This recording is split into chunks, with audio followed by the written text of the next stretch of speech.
தமிழர்கள் தங்களுடைய பாரம்பரியத்தையும் மரபையும் மறக்கடிக்கக்கூடிய மலங்கடிக்கப்பட்ட ஒரு சமூகத்திற்குரியவர்கள் என்று நான் கருதுகிறேன். அந்த வகையில் தான் இந்த உணவு பாரம்பரியமும் இன்றைக்கு நம்மிடத்திலிருந்து போய்விட்டது. எந்த உணவு என்னுடைய உடலுக்கு, என்னுடைய ஆரோக்கியத்திற்கு அடித்தளமாக இருந்த உணவை நான் இன்றைக்கு கைவிட்டு விட்டேன். இன்றைக்கு நான் எந்த உணவை உண்பது, நான் எந்த உடையை உடுத்துவது, நான் எந்த மொழியை பேசுவது, நான் எப்படி அழகுபடுத்திக் கொள்வது என்று நான் முடிவெடுப்பது இல்லை.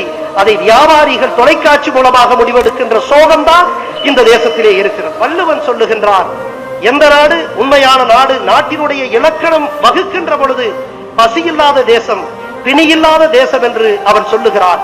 பிணியில்லாத நாடு, பசியில்லாத நாடுதான் உண்மையான நாடு என்று வள்ளுவன் சொல்லுகிற பொழுது, அத்தகைய பசியில்லாத நாட்டை உருவாக்க உழவர்களுக்கு முக்கியத்துவம் கொடுக்க வேண்டும். அந்த பிணியில்லாத சமூகத்தை உருவாக்க நம்முடைய பாரம்பரிய உணவுப் பொருட்களை மீட்டெடுக்க வேண்டும், பயன்படுத்த வேண்டும்.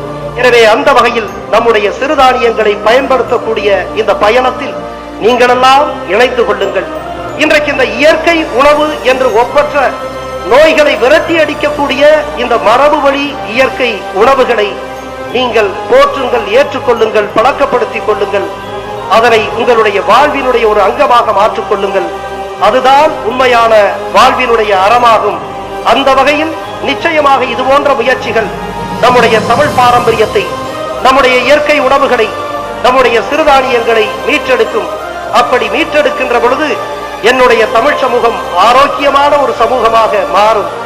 ஆரோக்கியம் மட்டுமல்ல, என்னுடைய சமூகம் யோக்கியமான ஒரு சமூகமாக, நேர்மையான சமூகமாக இருக்க வேண்டும்.